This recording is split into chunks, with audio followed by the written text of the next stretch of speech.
నువ్వు నడన్నా అన్నాడు. సరే అని చెప్పి నాన్న మా పిల్లగాడు ఆల్రెడీ గొడవ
अरे घर को 15 लाख बांट दूंगा మంచిగా ఏం చేసిండంటే అదాని అంబానీ ఆయన దోస్తులు వాళ్ళు బ్యాంకులో అప్పు తీసుకుంటే 16 లక్షల రూపాయలు కోట్లు 16 లక్షల కోట్లు మాఫ్ చేసి మంచిగా యువకులు కూడా ఆ బీజేపీ కోసం మాట్లాడే వాళ్ళు మంచిగా వినండి 16 లక్షల కోట్ల రూపాయలు మాఫ్ చేసి ఇద్దరికి ఈయన 16 పైసలు రైతుకి ఇవ్వలేదు మాఫ్ నీకు ఓటు కావాలి అదాని అంబానీ అడుగు పోయి ఓటు ఆడేస్తారు 16 లక్షల కోట్ల రూపాయలు నువ్వు అదాని అంబానీ మాఫ్ చేస్తా ఒకటి అడుగుతున్నా రైతు కోసం చేసిన పని ఏంటి ఒకటి చెప్పు పేదల కోసం చేసిన పని ఏదో ఒకటి చెప్పు మహిళల కోసం చేసిన పని ఏదో ఒకటి చెప్పు యువకుల కోసం చేసిన పని ఏదో ఒకటి చెప్పు ఒక్కటి చెప్పు తెలంగాణ ఉద్యమంలో తెలంగాణ కోసం కేసీఆర్తో పాటు పోరాడినటువంటి వ్యక్తి జైలు పాలైన వ్యక్తి పోలీస్ లాఠీలకు దెబ్బతిన్న వ్యక్తి నా కొడుకు సమానుడు నా పెద్ద కొడుకు అంటే వయసు తక్కువ అయినది అలాంటి వ్యక్తి ఈరోజు మనకు అభ్యర్థిగా వచ్చిండు మా అన్నలకు తమ్ములకు మరొకసారి మోసం పొందండి తొందర పడకండి మే 13 తారీఖు నాడు జరిగే ఎన్నికల్లో ఆశీర్వదించండి ఇంకో పార్టీ ఉంది ఇక పార్టీ అంటే గమ్మత్ పార్టీ అది ఏం చెప్తుంది ఏం నాకు అది జరుగుతుంది కాలేజీ కాలేజీ మాత్రం ఇక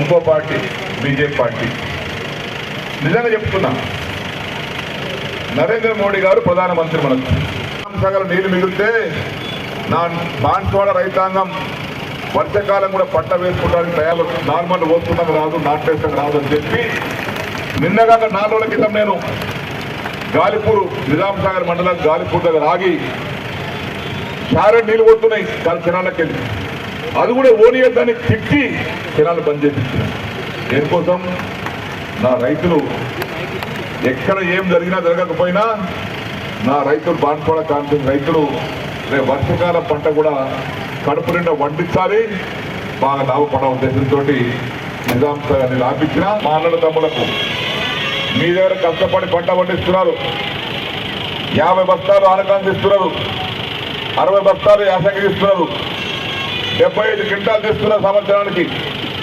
2200 రూపాయలు ఎకరానికి అమ్ముతున్నారు క్వింటాలకు 1.5 లాఖ వస్తున్నాయి 1,60,000 వస్తున్నాయి రైతు బంధు కలుపుకుంటే 1,60,000 వస్తున్నాయి 60,000 ఖర్చుగా తీసేయండి ఎకరా 1,00,000 మిగులుతాయి ఆ 1,00,000 రూపాయలను ఆగం పట్టేయకండి మా చెల్లెల దగ్గర పెట్టండి మా అక్కల దగ్గర పెట్టండి పైసలు ఉంటే ఇంట్లో ఆగం ఖర్చు పెట్టకండి ఏం కొనాలి మీరు బంగారం కొనండి ఏం కొనాలి మీరు భూమి కొనండి ఈ రెండు మనకు నష్టం చేయాయి ఈయన 70,000 రూపాయలు ఉన్నటువంటి బంగారం రుణమాఫీ చేయకపోతే 2 లక్షలు రుణమాఫీ చేయకపోతే ఒట్టు పెట్టిండు కదంటే ఆయన అంటుండు ఒట్టు మీద పెట్టిండు మనుషుల మీద పెడితే పని చేయ కాబట్టి మనకు చనిపోతారని భయంతో మనుషులు పెడితే దేవుడు పెట్టిండు ఆ దేవుడు వచ్చాడు కానీ కాదు దేవుడు వస్తాడా పని చేయకపోతే దేవుడు రావడు కాబట్టి వల్ల కాంగ్రెస్ పార్టీ అధికారంలోకి వచ్చింది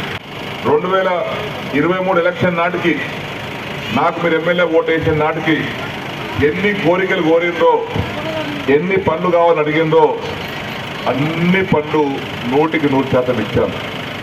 డబల్ రోడ్ కావాలి, డివైడర్ కావాలి, డ్రైనేజ్ కావాలని కోరితే గౌరవ ముఖ్యమంత్రి కేసీఆర్ గారి నాయకత్వంలో, కేసీఆర్ యొక్క సహకారంతో 8 కోట్లు పెట్టి ఈ పని చేయించాను.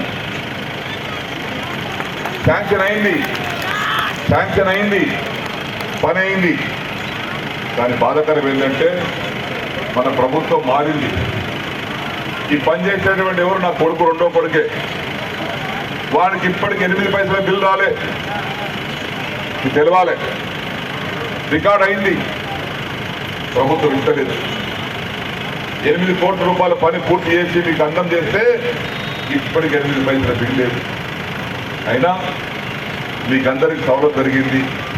మంగళపాడు రోడ్డు చేసినాం, ఇల్లు కట్టించినాం, ఇల్లు మంజూరు చేసినాం, ఫంక్షనాలు ఇచ్చినాం, కమ్యూనిటాలు ఇచ్చినాం. ఒక బస్సులనే కాదు, కోవూరు, చింతకొండ, తిమ్మాపూర్, నెంబర్ తాండా, బస్సుల గ్రామం కలుపుకుంటే నేను అడిగింది ఏది కాదన్న మీకు మీరు అడిగింది కాదు. బతకాలంటే ఏం చేయాలి? నేను ముసల పెట్టి కుక్క వెళ్ళి పెట్టలేను. బతకడానికి తోడు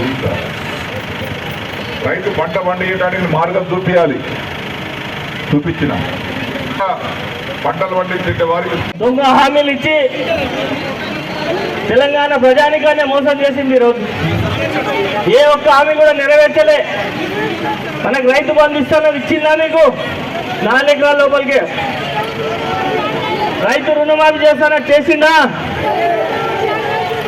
4,000 పింఛన్ వచ్చిందా? మా అక్క చెల్లెళ్ళకి 2,500 వచ్చిందా? అందుకని మీరు బాగా ఆలోచించండి. మే 13 నాడు ఎలక్షన్ జరగబోతా ఉంది. కారు గుర్తు మీద ఓటేసి నన్ను భారీ మెజార్టీగా గెలిపేయాలని చెప్పి కోరుతూ సెలవు ఇస్తున్నాను. జై తెలంగాణ. మే 13 నాడు మనకి ఎలక్షన్ జరగబోతా ఉన్నాయి. మరి ఎలక్షన్లో కారు గుర్తు మీద ఓటేసి నన్ను భారీ మెజార్టీతో గెలిపించి పార్లమెంటు పంపిస్తే మరి మీ సేవకునిగా మీ గొంతుగానే నేను పార్లమెంట్లో మీ వాయిస్ వినిపిస్తానని చెప్పి సందర్భంగా తెలియజేస్తా ఉన్నా. మనకు రావాల్సిన హక్కుల గురించి నేను పోరాడతా అని చెప్పి తెలియజేస్తా ఉన్నా.